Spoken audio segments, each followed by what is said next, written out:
ओम शांति।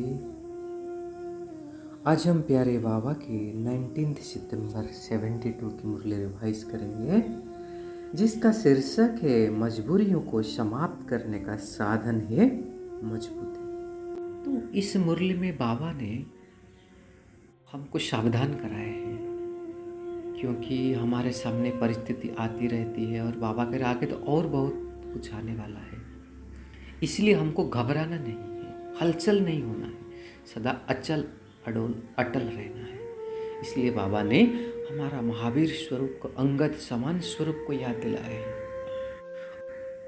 और ऐसे परिस्थिति में स्वयं को एकदम स्टेबल रखने के लिए बाबा ने जो सुंदर युक्ति बताई वो है साखी दृष्टा की स्थिति। बाबा कहते एकदम डिटाचपन का प्रैक्टिस अभी से करते जाओ, एकदम साखी होकर के देखो, चाहे हंसी का खेल हो या दर्दनाक का खेल हो, चाहे रमणीकता का खेल हो या गंभीरता का खेल हो, उसे साक्षी होकर के देखना। तभी जा करके वो जो पेपर आएगा उसमें हम पास हो जाएंगे। और बाबा ने ये भी देखा है कि जैसे दुनिया वालों ने समय को इतना बढ़ा करके अलवेलेपन में सो गए ना, ऐसे दैवी परिवार के भी कुछ भाई बहन ऐसे इतना दिनों से पुरुषार्थ करते करते सो गए हैं, थोड़ा आलस अलवेलापन में। तो उसी से मुक्ति होने के भी बाबा सुंदर युक्ति बताए हैं कि जिम्मेवारी को उठाओ, क्योंकि जब जिम्मेवारी उठाते हैं तो आलस्य अलबलापन समाप्त हो जाती है। इसलिए कहा जाता है ना, price of greatness is responsibility. जब हमारे ऊपर रिस्पॉन्सिबिलिटी होती ऑटोमेटिकली हमारी पुरुषार्थ होती जाती है, तो आलस अलबलापन का चांस ही नहीं है। बाबा प्रश्न पूछ रहे कि सभी अचल अडोल और अटल स्थिति में स्थित हो। जो महावीरों की स्थिति गाई हुई है ना, उस कल्प पहले का गायन व वर्णन हुई है, उसी स्थिति में स्थित हो। वह अपने अंतिम साक्षीपन, हर्षित मुख, न्यारी और अति प्यारी स्थिति के समीप आ रहे हो कि वह स्थिति अभी भी दूर है। बाबा पूछ रहे, तो वो अंतिम स्थिति समीप आ रही है। बाबा पूछ रहे कि चलते चलते ठहर तो नहीं जाते हो, कोई साइट सीन देखकर ठहर तो नहीं जाते हो, चढ़ती कला का अनुभव करते हो। जैसे स्थूल यात्रा पर जब भी जाते हैं तो चलते रहते हैं, रुकते नहीं। तो बाबा कहे यह भी तो रूहानी यात्रा है ना, इसलिए इसमें रुकना नहीं है, अथक अटल अचल होकर के चलते रहना है, तो मंजिल पर पहुंच जाएंगे। तो एक बहुत इंपॉर्टेंट बात है, चाहे कैसे भी हो हमको चलते रहना है, चलते रहना है, रुक नहीं जाना है, क्योंकि अप्स डाउन्स तो आते ही रहेंगे, सबके लाइफ में आते हैं, महारथियों को भी आते हैं तो सबको आते हैं, इसलिए रुकना नहीं है। अगर लक्ष्य मजबूत है तो लक्षण भी तो आ ही जाते हैं ना। मजबूती से मजबूरियां समाप्त हो जाती है। मतलब हमारा लक्ष्य अगर इतना दृढ़ है ना तो मजबूरी नहीं रहेगी। एक सुंदर कोटेशन है ना हमारा यज्ञ में कि अपना लक्ष्य को इतना महान बना दो कि व्यर्थ के लिए समय ही नहीं है। तो ऊंची लक्ष्य बहुत इंपॉर्टेंट है। इसलिए बाबा कहे कि अगर मजबूती है ना तो मजबूरी ऑटोमेटिकली समाप्त हो ही जाती है। तो ऐसे महावीर स्वयं को समझते हो। महावीर कभी भी किसी मजबूरी को मजबूरी नहीं समझते, एक सेकंड में मजबूती के आधार से मजबूरी को समाप्त कर देंगे। ऐसे ही बाबा कहे अंगद समान अपने बुद्धि रूपी पाव को एक बाप की याद में स्थित करना है जो कोई भी हिला ना सके। इसको बुद्धि रूपी पाव एक बाबा में टिका। फिर बाबा ने स्मृति दिला रही कि अब तो कल्प पहले से बने थे, याद आ रहे हैं ना। अगर कल्प पहले वैसे बने थे तो पाठ फिर रिपीट करने में क्या मुश्किल है। अनेक बार किए हुए पाठ को रिपीट करना मुश्किल होता है क्या। फिर बाबा ने हमारा भाग्य को याद दिला रहे। बाबा कहते तुम कितना भाग्यशाली हो, इतने सारे विश्व के अंदर बाप को जानने और अपना जन्मसिद्ध अधिकार प्राप्त करने वाले कितने थोड़े हैं। बाबा कहे उन थोड़े जानने वाले में आप हो तो पद्मा पदम भाग्यशाली हुए ना। अभी तो दुनिया अज्ञान के नींद में सोई है और आप अनेकों में से कोई थोड़ी थोड़ी आत्माएं बाप के वर्षे के अधिकारी बन रहे हो। तो जब वह सब जाग जाएंगे ना कोशिश करेंगे कि हम भी कुछ कणा दाना ले जाए, लेकिन क्या होगा, ले पाएंगे क्या? तो उस समय लेट हो जाएगा और उसी समय आप सभी आत्माओं को भी अपने श्रेष्ठ भाग्य का प्रत्यक्ष रूप में साक्षात्कार होगा। तो इस दृश्य को भी हम विजुअलाइज कर सकते हैं कैसे ऐसे होने वाला है। तो उस समय हमको कितना खुशी हो कि हम कितना भाग्यशाली हैं। बाबा करे अभी तो गुप्त हो, आप श्रेष्ठ आत्मा को जानते नहीं, साधारण समझते, लेकिन वो समय दूर नहीं है जबकि जागेंगे, तड़पेंगे, रोएंगे, पश्चाताप करेंगे, लेकिन फिर भी पा नहीं सकेंगे।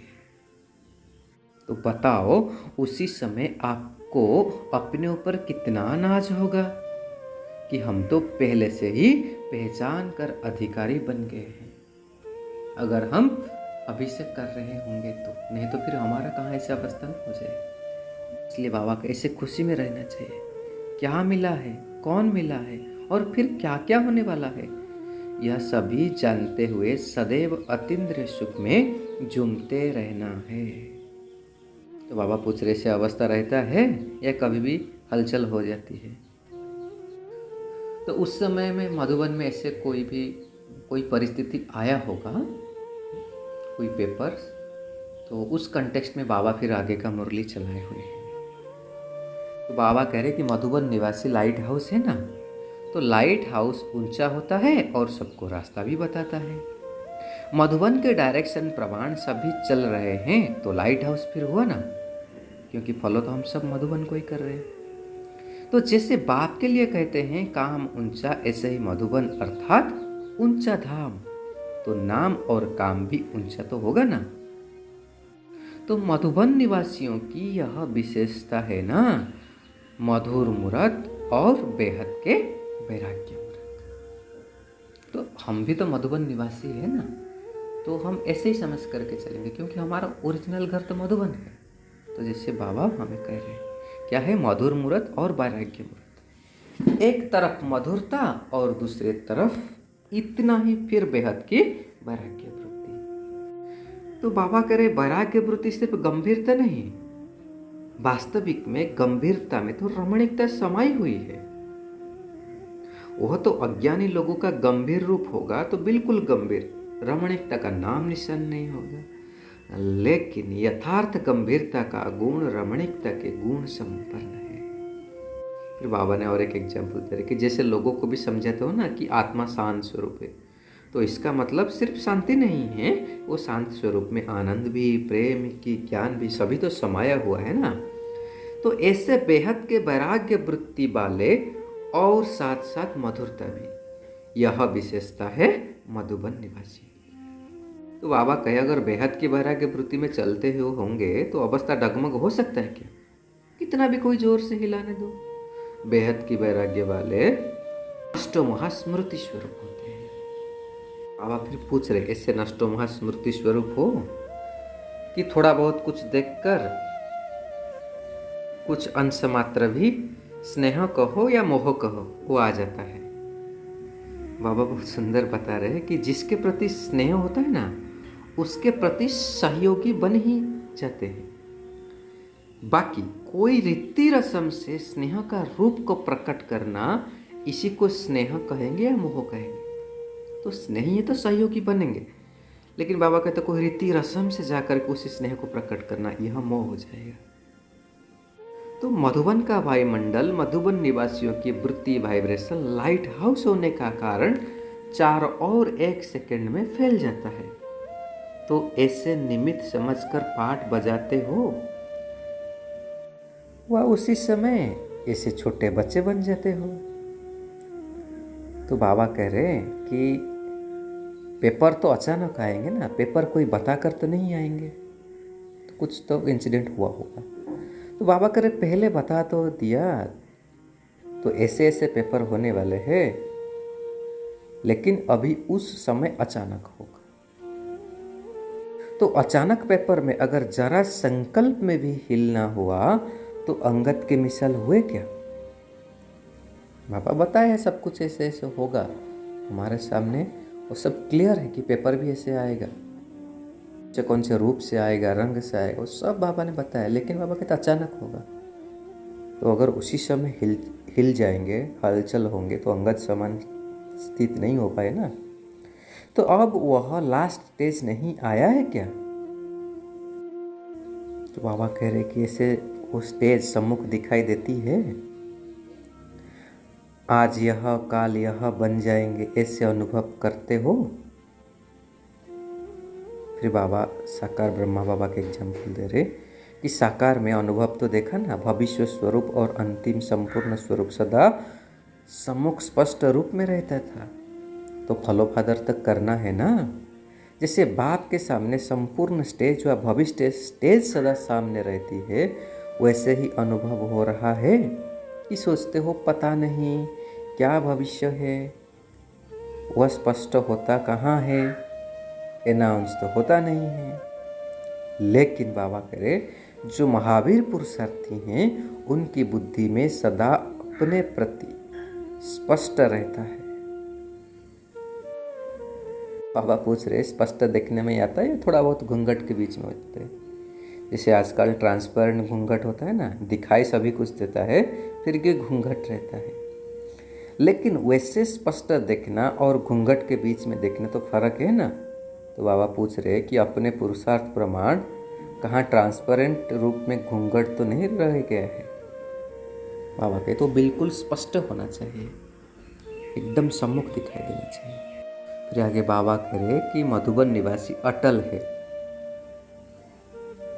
कि यह भी संकल्प चलता है क्या होगा, क्यों क्या क्वेश्चन तो नहीं आती है। तो जो भी पाठ चलते हैं उन हर एक पाठ में बहुत कुछ गुह्य रहस्य समाया हुआ है। बाबा करे सुनाया था ना कि समय की सूचना देने के लिए बीच बीच में घंटी बजाकर जगाते हैं, इसीलिए आपके जड़ चित्र के आगे तो घंटी बजाते हैं, उठाते भी है घंटी बजाकर, फिर सुलाते भी है घंटी बजाकर। तो बाबा करे किसका है? समय की सूचना है। घंटियाँ बजती है तो क्योंकि जैसे शास्त्रवादियों ने लंबा चौड़ा टाइम बताकर सभी को सुला दिया है। तो अभी सब गहरा नींद से सोए पड़े हैं, क्योंकि समझते ना बहुत समय पड़ा है। पापा कहते यहाँ फिर जो दैवी परिवार की आत्माएं हैं उन्हों को चलते चलते माया कई प्रकार के रूप रंग रीति रस्म के द्वारा अलबेला बनाकर समय की पहचान से दूर पुरुषार्थ के ढिल्लापन में सुला देती है। तो बाबा करे हम दैवी परिवार की भाई बहनें भी ढिल्लापन में सो गए हैं। तो बाबा कहते जब कोई अलबेला होता है तो आराम से होता है ना, और जिम्मेवारी होने से अटेंशन रहता है कि अरे नहीं हमको टाइम पर उठना है, यह करना है, यह करना है। अगर कोई भी जिम्मेवारी नहीं तो अलबेला होकर के सो जाएगा ना। तो इसलिए हमारे लाइफ में भी कुछ ना कुछ ऐसे जिम्मेवारी लेकर के रखना है ईश्वरीय सर्विस के प्रति, चाहे कोई भी प्रकार का हो, ताकि वो क्या करे, हमको सदा जागृत रखे। तो बाबा कह रहे कि जब कोई अलबेला हो, ढीले पुरुषार्थ के नींद के नशे में मस्त हो जाते हैं, तो क्या करना पड़ता है? उसको हिलाना पड़ता है, हलचल करना पड़ता है। अगर कोई बहुत गहरे नींद में सोए तो उसको हिलाना पड़ता है, अगर कोई हल्का नींद में सोए तो थोड़ा हलचल करने से उठ जाता है। तो बाबा कह रहे अभी भी जो परिस्थिति आया ना, वो हिलाया नहीं, ये थोड़ी सी हलचल हुई है। दूसरी चीज़ को नियमित रख उसको हिलाया जाता है तो जागृति हो जाती है। तो हम भी ऐसे समझेंगे जो भी कुछ परिस्थिति आती है हमारे जीवन में, ये हमको वार्निंग की तरफ, सिग्नल की तरफ देखना है कि ये समय आया। अच्छा, क्योंकि कोई चीज़ ऐसे सडनली नहीं हो जाती, उसका इशारा तो बाबा देते आ रहे और हमको परिस्थिति भी इशारा देता रहता है। तो बाबा कहते हैं जागे तो जरूर है, लेकिन जागने के साथ रड़ी तो नहीं की है। बाबा पूछ रहे इससे होता है क्या? कोई को अचानक जगाया जाता है तो वह घबरा जाता है, क्या हो गया? तो कोई यथार्थ रूप से जागते हैं, कोई कुछ घबराने के बाद होश में आते हैं। लेकिन यह होना नहीं चाहिए, जरा भी चेहरे पर रूपरेखा घबराने की नहीं आनी चाहिए। मतलब परिस्थिति आया, बाबा कह रहे हमारे चेहरे पर भी रूप रंग में चेंज नहीं होना चाहिए, आवाज़ में भी चेंज ना हो। आवाज़ में भी अगर अंतर आ जाता है तो चेहरे पर भी कुछ ना कुछ आ जाती है। तो इसको पास कहेंगे क्या? कितना बहुत बातें बाबा कह रहे। यह तो कुछ भी नहीं हुआ है, अभी बहुत कड़े पेपर आने वाले हैं। पेपर को बहुत समय हो जाता है तो पढ़ाई में भी अलबेलापन आ जाता है ना। फिर जब इम्तिहान के समय नज़दीक होते हैं तो फिर अटेंशन देते हैं। इसलिए बाबा कहते हैं प्रैक्टिस होनी चाहिए। इसलिए एग्जाम से पहले प्रैक्टिस करते हैं ना, कि अभी हमको ऐसे प्रैक्टिस होनी चाहिए जैसे बेहद का ड्रामा साक्षी होकर के देखा जाता है। फिर चाहे दर्दनाक हो या हंसी का हो, दोनों पार्ट को साक्षी होकर के देखते हैं। अंतर नहीं होता है क्योंकि ड्रामा समझते हैं। अगर साक्षी होकर के देखेंगे तो हमको अंतर नहीं पड़ेगा, ठीक है ड्रामा है, लेकिन इसकी बहुत ज़बरदस्त प्रैक्टिस चाहिए। तो बाबा पूछ रहे ऐसी एक रस अवस्था है, चाहे रमणीक पाठ हो चाहे कोई स्नेही आत्मा का गंभीर पाठ भी हो, तो भी साक्षी होकर के देखो। साक्षी दृष्टा की अवस्था होनी चाहिए। घबराई हुई व युद्ध की अवस्था ना हो। अगर ऐसे ऐसे कोई आत्मा है घबराते नहीं हैं, युद्ध करने में लग जाते हैं, जरूर कुछ कल्याण होगा। लेकिन साक्षी दृष्टा की स्टेज बिल्कुल अलग है। ये भी बहुत गहरी बात है एक्चुअली ना। अभी भी कोई समस्या आएगा हम एकदम पीछे पड़ जाता है, नहीं उसको इसे ऐसे मिटाना है।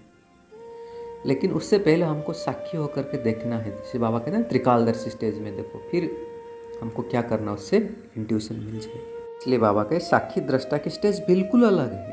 इसी को एक रस अवस्था कहा जाता है। और वह तब होगी जब एक ही बाप की याद में सदा मगन होंगे। बाप और वर्षा बास तीसरा ना कोई। और कोई बात देखते सुनते व कोई संबंध संपर्क में आते हुए ऐसे समझेंगे जैसे साक्षी होकर पाठ बजा रहे। बुद्धि उस लगन में मगन हो, बाप और वर्षे की मस्ती में रह सदा। तो क्या होगा, वो हमको ऑटोमेटिकली साक्षी दृष्टा की स्थिति बनाए। इसीलिए अब ऐसे स्टेज बनाओ बाबा कह रहे हैं। इसके लिए अपना परख करने के लिए यह पेपर आते हैं।